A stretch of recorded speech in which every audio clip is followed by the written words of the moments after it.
ನಮಸ್ಕಾರ ವೀಕ್ಷಕರೇ, ನಮ್ಮ ಮಲ್ಟಿಮೀಡಿಯಾ ಚಾನಲ್ಗೆ ಸ್ವಾಗತ ಸುಸ್ವಾಗತ.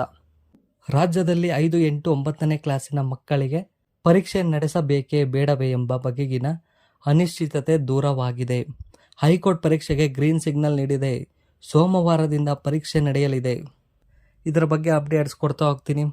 ಹಾಗೆ ಎಲ್ಲೂ ಸ್ಕಿಪ್ ಮಾಡ್ದಲ್ಲೇ ಈ ವಿಡಿಯೋನ ನೋಡ್ತಾ ಹೋಗಿ. ಹಾಗೆ ಪಟ್ ಅಂತ ನಮ್ಮ ಚಾನಲ್ಗೆ ಸಬ್ಸ್ಕ್ರೈಬ್ ಮಾಡಿ ಮರಿಬೇಡಿ. ವೀಕ್ಷಕರೇ, ರಾಜ್ಯದಲ್ಲಿ ಮಾರ್ಚ್ 11ರಂದು ಆರಂಭವಾಗಿದ್ದು ಮಧ್ಯದಲ್ಲೇ ತಡೆ ಹಿಡಿಯಲ್ಪಟ್ಟ 5, 8 ಮತ್ತು 9ನೇ ತರಗತಿ ಪಬ್ಲಿಕ್ ಪರೀಕ್ಷೆಯನ್ನು ಮುಂದುವರಿಸಲು ರಾಜ್ಯ ಹೈಕೋರ್ಟ್ ಗ್ರೀನ್ ಸಿಗ್ನಲ್ ನೀಡಿದೆ. ಪಬ್ಲಿಕ್ ಪರೀಕ್ಷೆ ನಡೆಸುವ ಶಿಕ್ಷಣ ಇಲಾಖೆಯ ಸುತ್ತೋಲೆಯನ್ನು ರದ್ದುಗೊಳಿಸಿದ ವಿಭಾಗೀಯ ಪೀಠದ ಆದೇಶ ಪ್ರಶ್ನಿಸಿ ರಾಜ್ಯ ಹೈಕೋರ್ಟ್ ಸಲ್ಲಿಸಿದ ಮೇಲ್ಮನವಿಯನ್ನು ಹೈಕೋರ್ಟ್ನ ವಿಭಾಗೀಯ ಪೀಠ ಎತ್ತಿ ಹಿಡಿದಿದೆ. ಸುದೀರ್ಘ ವಿಚಾರಣೆ ನಡೆಸಿದ ಸೋಮಶೇಖರ್ ಹಾಗೂ ರಾಜೇಶ್ ರೈ ಅವರನ್ನು ಒಳಗೊಂಡ ಹೈಕೋರ್ಟ್ ವಿಭಾಗೀಯ ಪೀಠ ಬೋರ್ಡ್ ಎಕ್ಸಾಮ್ಗೆ ಅಸ್ತು ಎಂದಿರುವ ಜತೆಗೆ ಉಳಿದ ವಿಷಯಗಳ ಪರೀಕ್ಷೆ ನಡೆಸಲು ಸೂಕ್ತ ಮತ್ತು ತುರ್ತು ಕ್ರಮ ಕೈಗೊಳ್ಳಲು ಸರ್ಕಾರಕ್ಕೆ ಸೂಚನೆ ನೀಡಿತು. ಹೌದು ವೀಕ್ಷಕರೇ, ಸೋಮವಾರದಿಂದಲೇ ಪರೀಕ್ಷೆ. ಸರ್ಕಾರ ಹೇಳಿಕೆ: 5, 8 ಮತ್ತು 9ನೇ ತರಗತಿ ಉಳಿದ ಪರೀಕ್ಷೆಗಳನ್ನು ಸೋಮವಾರದಿಂದಲೇ ನಡೆಸುವ ಬಗ್ಗೆ ಕೋರ್ಟ್ಗೆ ಸರ್ಕಾರ ಮಾಹಿತಿ ನೀಡಿದೆ. ಈಗಾಗಲೇ 5ನೇ ತರಗತಿ 4 ವಿಷಯಗಳ ಪರೀಕ್ಷೆ ಮುಗಿದಿವೆ.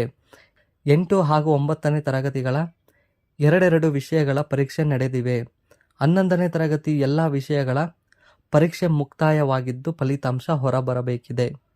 ಮಾರ್ಚ್ 13ರಂದು ಸುಪ್ರೀಂ ಕೋರ್ಟ್ ಈ ಪರೀಕ್ಷೆಗೆ ತಡೆಯಾಜ್ಞೆ ನೀಡಿ ಹೈಕೋರ್ಟ್ನಲ್ಲಿ ಮೇಲ್ಮನವಿ ಅರ್ಜಿಯ ವಿಚಾರಣೆ ನಡೆಸಿ ತೀರ್ಪು ನೀಡುವಂತೆ ಸೂಚಿಸಿತ್ತು.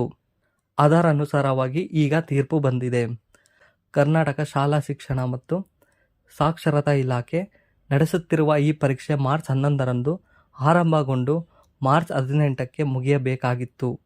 ಮಾರ್ಚ್ 12ರಂದು ಸುಪ್ರೀಂ ಕೋರ್ಟ್ ತಡೆಯಾಜ್ಞೆ ನೀಡಿ ಹೈಕೋರ್ಟ್ಗೆ ಹೋಗುವಂತೆ ಸೂಚಿಸಿದಾಗ ಸರ್ಕಾರ ತಕ್ಷಣವೇ ಹೈಕೋರ್ಟ್ ಬಾಗಿಲು ತಟ್ಟುತ್ತದೆ ಎಂಬ ನಿರೀಕ್ಷೆ ಇತ್ತು. ಆದರೆ ಈ ವಿಚಾರವನ್ನು ಹೇಗೆ ನಿಭಾಯಿಸಬೇಕು ಎಂದು ತಿಳಿಯದ ಶಿಕ್ಷಣ ಇಲಾಖೆ ಮತ್ತು ಅಧಿಕಾರಿಗಳು 1-2 ದಿನ ತಡವಾಗಿ ಹೈಕೋರ್ಟ್ ಮೊರೆ ಹೊಕ್ಕಿದ್ದರು. ಇದೀಗ ಹೈಕೋರ್ಟ್ನಲ್ಲಿ ಕಳೆದ ಕೆಲವು ದಿನಗಳಿಂದ ವಿಚಾರಣೆ ನಡೆಯುತ್ತಿದೆ. ಶಿಕ್ಷಣ ಇಲಾಖೆಗೆ ಪಬ್ಲಿಕ್ ಪರೀಕ್ಷೆ ನಡೆಸುವ ಅಧಿಕಾರವಿಲ್ಲ ಮತ್ತು ಅದು ಖಾಸಗಿ ಶಿಕ್ಷಣ ಸಂಸ್ಥೆಗಳಿಗೆ ಅನ್ವಯವಾಗುವುದಿಲ್ಲ ಎಂಬ ವಾದದೊಂದಿಗೆ ಖಾಸಗಿ ಶಾಲೆಗಳ ಸಂಘಟನೆ ರುಪ್ಸವಾದ ಮಂಡಿಸುತ್ತಿದೆ. ಈ ಬಗ್ಗೆ ಹೈಕೋರ್ಟ್ನಲ್ಲಿ ನಡೆದ ವಿಚಾರಣೆಯ ಸಂದರ್ಭ 2 ವಾದಗಳನ್ನು ಆಲಿಸಿದ ನ್ಯಾಯಮೂರ್ತಿ ಕೆ. ಸೋಮಶೇಖರ್, ನ್ಯಾಯಮೂರ್ತಿ ಕೆ. ರಾಜೇಶ್ ರೈ ಅವರನ್ನು ಒಳಗೊಂಡ ವಿಭಾಗೀಯ ಪೀಠ ತೀರ್ಪನ್ನು ಕಾಯ್ದಿರಿಸಿತ್ತು. ಶುಕ್ರವಾರ ಈ ಬಗ್ಗೆ ತೀರ್ಪು ನೀಡಿದೆ. ವೀಕ್ಷಕರೇ, ಏನಿದು ಪಬ್ಲಿಕ್ ಪರೀಕ್ಷೆ ಮತ್ತು ಕಾನೂನು ಹೋರಾಟ? ಇದರಲ್ಲಿ ಹಂತ 1, ಕರ್ನಾಟಕ ಶಾಲಾ ಶಿಕ್ಷಣ ಮತ್ತು ಸಾಕ್ಷರತಾ ಇಲಾಖೆ ಮತ್ತು ಸರ್ಕಾರ ಜಂಟಿಯಾಗಿ 5, 8, 9 ಮತ್ತು 11ನೇ ತರಗತಿಗೆ ಈ ಬಾರಿ ಪಬ್ಲಿಕ್ ಪರೀಕ್ಷೆ ನಡೆಸಲು 2023ರ ಡಿಸೆಂಬರ್ನಲ್ಲಿ ಸುತ್ತೋಲೆ ಹೊರಡಿಸಿದ್ದವು. ಇನ್ನು 2ನೇ ಹಂತದಲ್ಲಿ ರಾಜ್ಯ ಸರ್ಕಾರ ಹೊರಡಿಸಿದ ಸುತ್ತೋಲೆಗಳನ್ನು ಪ್ರಶ್ನಿಸಿ ಕರ್ನಾಟಕ ನೋಂದಾಯಿತ ಅನುದಾನರಹಿತ ಖಾಸಗಿ ಶಾಲೆಗಳ ಸಂಘಟನೆ ಕೋರ್ಟ್ ಮೆಟ್ಟಿಲೇರಿತು. ಇನ್ನು 3ನೇ ಹಂತ ಖಾಸಗಿ ಶಾಲೆಗಳ ಸಂಘಟನೆಯ ವಾದವನ್ನು ಆಲಿಸಿದ ಹೈಕೋರ್ಟ್ನ ಏಕಸದಸ್ಯ ಪೀಠ 2024ರ ಮಾರ್ಚ್ 5ರಂದು ಸರ್ಕಾರ ಸುತ್ತೋಲೆ ರದ್ದುಗೊಳಿಸಿ ಆದೇಶಿಸಿತು. ಅಂದರೆ ಪಬ್ಲಿಕ್ ಪರೀಕ್ಷೆ ನಡೆಸದಂತೆ ಸೂಚನೆ ನೀಡಿತ್ತು. ಇನ್ನು 4ನೇ ಹಂತದಲ್ಲಿ ಪಬ್ಲಿಕ್ ಪರೀಕ್ಷೆಗೆ ತಡೆ ನೀಡಿದ ಏಕಸದಸ್ಯ ಪೀಠದ ಆದೇಶ ಪ್ರಶ್ನಿಸಿ ರಾಜ್ಯ ಸರ್ಕಾರ ಮತ್ತು ಶಿಕ್ಷಣ ಇಲಾಖೆ ಹೈಕೋರ್ಟ್ನ ವಿಭಾಗೀಯ ಪೀಠಕ್ಕೆ ಮೇಲ್ಮನವಿ ಸಲ್ಲಿಸಿತು. ಮಾರ್ಚ್ 7ರಂದು ಮೇಲ್ಮನವಿಯ ವಿಚಾರಣೆ ನಡೆಸಿದ ವಿಭಾಗೀಯ ಪೀಠ ಏಕಸದಸ್ಯ ಪೀಠವು ವಿಧಿಸಿದ ತಡೆಯಾಜ್ಞೆಯನ್ನು ತೆರವುಗೊಳಿಸಿತು. ಅಂದರೆ ಮಾರ್ಚ್ 11ರಂದು ಆರಂಭವಾಗುವ 5, 8, 9ನೇ ತರಗತಿ ಪರೀಕ್ಷೆಗಳನ್ನು ಯಥಾತಾಗಿ ನಡೆಯಲಿದೆ ಎಂದು ತಿಳಿಸಲಾಗಿತ್ತು. ಇನ್ನು 5ನೇ ಹಂತದಲ್ಲಿ 11ನೇ ತರಗತಿ ಪರೀಕ್ಷೆಗಳು ಆಗಲೇ ನಡೆದು ಮುಕ್ತಾಯವಾಗಿವೆ. 5, 8, 9ನೇ ತರಗತಿ ಪರೀಕ್ಷೆಗಳು ಮಾರ್ಚ್ 11ರಂದು ಪ್ರಾರಂಭವಾಗಿದ್ದವು. ಇನ್ನು 6ನೇ ಹಂತದಲ್ಲಿ ಖಾಸಗಿ ಶಿಕ್ಷಣ ಸಂಸ್ಥೆಗಳು ಯಥಾರ್ಥವಾಗಿ ಪರೀಕ್ಷೆ ನಡೆಸಲು ಅವಕಾಶ ನೀಡಿದ ಹೈಕೋರ್ಟ್ ಆದೇಶವನ್ನು ಪ್ರಶ್ನಿಸಿ ಸುಪ್ರೀಂ ಕೋರ್ಟ್ ಮೆಟ್ಟಿಲು ಹತ್ತಿವೆ.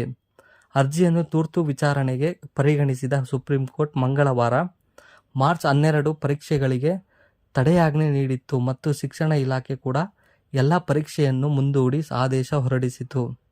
ಇನ್ನು 7ನೇ ಹಂತದಲ್ಲಿ ಒಂದು ಕಡೆ ಸುಪ್ರೀಂ ಕೋರ್ಟ್ ಪರೀಕ್ಷೆಗೆ ತಡೆಯಾಜ್ಞೆ ನೀಡಿದ ಬೆನ್ನಿಗೆ ಬೋರ್ಡ್ ಪರೀಕ್ಷೆಯನ್ನು ರದ್ದುಪಡಿಸಬೇಕು ಎಂದು ಕೋರಿ ರುಪ್ಸಾ ಬೆಂಬಲಿತ ಕೆಲವು ಪೋಷಕರು ಸಲ್ಲಿಸಿದ ಮೇಲ್ಮನವಿಯನ್ನು ವಿಸ್ತೃತ ಪೀಠಕ್ಕೆ ವರ್ಗಾಯಿಸಬೇಕು ಎಂಬ ಮನವಿಯನ್ನು ಹೈಕೋರ್ಟ್ ತಿರಸ್ಕರಿಸಿತು. ಆದರೆ ಒಟ್ಟಾರೆ ಪ್ರಕರಣದ ವಿಚಾರಣೆಯನ್ನು ಮುಂದುವರೆಸಿತು. ಇದು ಮಾರ್ಚ್ 14ರಂದು ನಡೆದಿತ್ತು. 8ನೇ ಹಂತದಲ್ಲಿ ಬೋರ್ಡ್ ಮಟ್ಟದ ಪರೀಕ್ಷೆಗಳನ್ನು ನಡೆಸುವುದಕ್ಕೆ ಅವಕಾಶ ಕಲ್ಪಿಸಬೇಕು ಮತ್ತು ಅವಕಾಶ ಕಲ್ಪಿಸಬಾರದು ಎಂದು ಕೋರಿ 2 ಪ್ರಖ್ಯಾತ ಮಧ್ಯಂತರ ಅರ್ಜಿಗಳ ವಿಚಾರಣೆಯನ್ನು ಹೈಕೋರ್ಟ್ ಪೀಠ ನಡೆಸಿತು. ಇನ್ನು 9ನೇ ಹಂತದಲ್ಲಿ ಹೈಕೋರ್ಟ್ನ ವಿಭಾಗೀಯ ಪೀಠವು ಮಾರ್ಚ್ 18ರಂದು ವಿಚಾರಣೆ ಪೂರ್ಣಗೊಳಿಸಿದ್ದು ತೀರ್ಪನ್ನು ಕಾಯ್ದಿರಿಸಿತ್ತು. ಇನ್ನು 10ನೇ ಹಂತದಲ್ಲಿ ಶಿಕ್ಷಣ ಇಲಾಖೆ ನಿಗದಿಪಡಿಸಿದಂತೆ ಬೋರ್ಡ್ ಎಕ್ಸಾಮ್ ನಡೆಸಲು ಮಾರ್ಚ್ 22ರಂದು ಹೈಕೋರ್ಟ್ ಗ್ರೀನ್ ಸಿಗ್ನಲ್ ನೀಡಿದೆ. ಸೋಮವಾರ ಮಾರ್ಚ್ 25ರಿಂದ ಪರೀಕ್ಷೆ ಮರು ಆರಂಭವಾಗಲಿದೆ. ನೋಡಿದ್ರಲ್ಲ ವೀಕ್ಷಕರೇ, ಅಂತೂ ಇಂತೂ 10 ಹಂತಗಳಿಗೆ ಬಂದು ಲಾಸ್ಟಿಗೆ ನಿರ್ಧಾರ ಕೈಗೊಂಡಿದೆ. ವೀಕ್ಷಕರೇ, ಈ ವಿಡಿಯೋ ನಿಮಗೆ ತುಂಬ ಇಷ್ಟ ಆಗಿದೆ ಅಂತ ಅಂದ್ಕೊಂಡಿದ್ದೀನಿ. ಇಷ್ಟ ಆದರೆ ಲೈಕ್ ಶೇರ್ ಮಾಡಿ ಅಂತ ಹೇಳ್ತಾ ಇನ್ನೂ ಹೆಚ್ಚು ಅಪ್ಡೇಟ್ಗಳಿಗೆ ಸಬ್ಸ್ಕ್ರೈಬ್ ಮಾಡ್ಕೊಳ್ಳಿ. ಜೈ ಹಿಂದ್, ಜೈ ಕರ್ನಾಟಕ. ಧನ್ಯವಾದಗಳು ಅಂತ ಹೇಳ್ತಾ ಈ ವಿಡಿಯೋನ ಮುಗಿಸ್ತಾ ಇದ್ದೀನಿ.